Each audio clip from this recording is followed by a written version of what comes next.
Hi friends, இப்போ இன்றைக்கி நம்ம இந்த வீடியோவில் எதை பற்றி பார்க்க போகிறோம்னா, நம்ம ஒவ்வொரு கடவுளோட வாகனத்தை பற்றியும் அது என்ன தத்துவத்தை குறிக்குது அப்படிங்கிறத பற்றி தான் நம்ம இன்றைக்கி இந்த வீடியோவில் பார்க்க போகிறோம். ஃபஸ்ட்டு 1 by 1 நம்ம என்னென்ன கடவுளை பற்றி பார்க்க போகிறோன்றதை பார்ப்போம். பிள்ளையார் அப்படிங்கிறப்போ அவரோட வாகனம் பார்த்திங்கன்னா நமக்கு தெரியும், மூஞ்சம் சின்ன எலி. ஏன் அந்த எலியை வச்சுருக்காங்க அப்படின்னா அந்த எலியோட கேரக்டரிஸ்டிக்ஸை ஃபஸ்ட்டு நம்ம பார்ப்போம். அந்த எலி என்ன பண்ணும்? மேக்ஸிமம் தரையாகவே ஒட்டிக்கிட்டு போகும். எதெல்லாம் அதனால் கடிக்க முடியுதோ கடித்து வலியை உண்டாக்கிட்டு போயிட்டே இருக்கும். அதோட ஜென்ரல் இன்ஸ்டிங்க்டே பார்த்தீங்கன்னா உயிர் வாழணும், சாப்பிட்ணும், ரீப்ரொடியூஸ் பண்ணணும். இதுதான் அதோடைய இன்ஸ்டிங்க்டாகவே இருக்கும். அது சின்ன ஒரு விஷயமா இருந்தாலும் பெரும்பாலும் அது ஒரு எலிக்கு தெரியாத வழியே இருக்காது. எவ்வளோ தடைகள் வந்தாலும் எந்த ஒரு பொருளாக இருந்தாலும் அதை கடித்து குதறி அது ஊடால் ஏதோ ஒரு வழியை உண்டாக்கி அது போயிடும். ஸோ இதை குறிக்கிற விதமாக தான் பிள்ளையாருக்கு இந்த மூஞ்சுருவை நம்ம வாகனமாக முன்னோர்கள் வச்சுருக்காங்க. ப்ளஸ் இதுக்கு மட்டும்தானா கிடையாது. பிள்ளையார் அப்படின்னு சொல்கிறப்போ மூலாதார சக்கரத்தை குறிக்கிற ஒரு விஷயமா இருப்பார். மூலாதாரம் அப்படின்னா வேர் அப்படின்னு அர்த்தம், வேர் சக்கரம்னு அர்த்தம். மூலம்னா வேர். அது பஞ்சபூதத்தில் மண், எர்த்தை குறிக்கிற ஒரு சக்கரம். இந்த எலி வகைகள் பெரும்பாலும் நிலத்தை ஒட்டியே தான் போய்கிட்டு இருக்கும். நிலத்துக்குள்ளே ஓட்டையை போட்டு அது உள்ளே வாழும். ஸோ அதை குறிக்கிற விதமாக தான் எலியை பிள்ளையாருக்கு வாகனமாக வச்சுருக்காங்க. லம் அப்படிங்கிறது இல்லை, லம் அப்படிங்கிறது இந்த மூலாதாரத்துடைய சத்தம். இதனால தான் பிள்ளையாருக்கு எலி வாகனமாக இருக்குது. அடுத்து யாருன்னா ஐயனார், அதாவது மகாசாஸ்தான்னு சொல்லுவாங்க, ஐயனார் சொல்லுவாங்க. கேரளா சைடில் ஐயப்பன்னு சொல்லுவாங்க. இவர் ஆதியிலே அருவமாக பராசக்தியோட இருதயத்தில் இருந்தாலும் அவதாரம் பண்ணது சிவனுக்கும் மோகினி அவதாரத்துக்கும் மகாசாஸ்தாவாக அவர் அவதரிக்கிறார். அப்படி அவதரித்த அவரோட வாகனமாக எது சொல்லப்படுதுன்னா குதிரை தான் அவரோட வாகனம். நீங்கள் எல்லா சாஸ்தா கோவில்கள்லேயும் கொடிமரத்தில் பார்த்தீங்கன்னா குதிரை தான் இருக்கும். ஒரு கோவிலோட கொடிமரத்தில் என்ன வாகனம் இருக்கோ அந்த வாகனத்துக்குரிய சுவாமி தான் உள்ள மெயின் டெய்ட்டியாக இருப்பார்.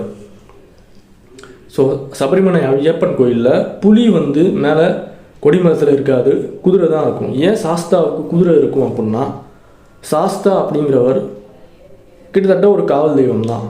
நீர்நிலைகளையும் இந்த வயல்வெளிகள் இதுக்கெல்லாம் காவல்காரனாக சாஸ்தா இருக்கார் அப்படின்றதுக்காண்டி அவர் ரெஸ்பாண்டிங் ஸ்பீட், சில தெய்வங்கள் கடவுளர்கள் டக்குன்னு ரெஸ்பாண்ட் பண்ணுவாங்க. சாஸ்தாவும் சரி கருப்பனும் சரி டக்குன்னு ரெஸ்பாண்ட் பண்ணுறனால அதை குறிக்கிற விதமாக அவங்களுக்கு குதிரையை வாகனமாக வச்சுருப்பாங்க.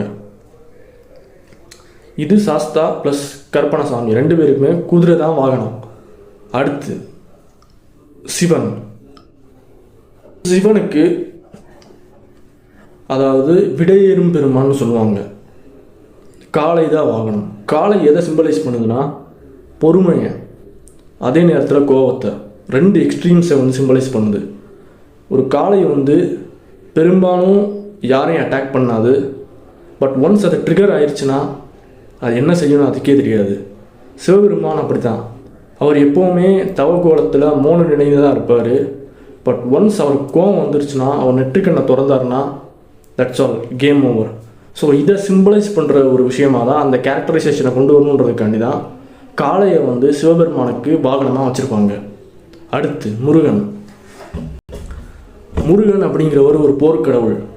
அவர் இளமைக்கும் கலவிக்கும் கடவுளாக இருக்கார். உடல் வலிமையை குறிக்கிறவர், வீரத்தையும் போர்க்குணத்தையும் குறிக்கிறவர். அப்போது அதை சிம்பிளைஸ் பண்ணுற விதமாக தான் அவருக்கு வாகனங்கள் இருக்கும். அவருடைய முதல் வாகனமான மயில், அது ஒரு ஃப்ளைட்லெஸ் பேர்டு. சேவல், அதுவும் ஃப்ளைட்லெஸ் பேர்டு. ஸோ அந்த பறக்கிற தன்மை இல்லாதனால அதுக இந்த நிலத்தில் இருந்துக்கிட்டே அதுகளை ப்ரொடெக்ட் பண்ணிக்கிறணுன்றதுக்காண்டி அதுக கொஞ்சம் ஃபைட் பண்ணுற மோடில் தான் அது படைக்கப்பட்டிருக்கு பெரும்பாலான. அதனால தான் சேவல் சண்டைகள் அதிகமாக பரவலாக இருக்குது. அதோட குணாதிசயமே சண்டை போடுறது தான். அதே மாதிரி தான் மயிலும் அது தானே தன்னைத்தானே பாதுகாத்துக்கிற அளவுக்கு ஒரு திறன் படைச்சதாக தான் ரெண்டுமே எனக்கு.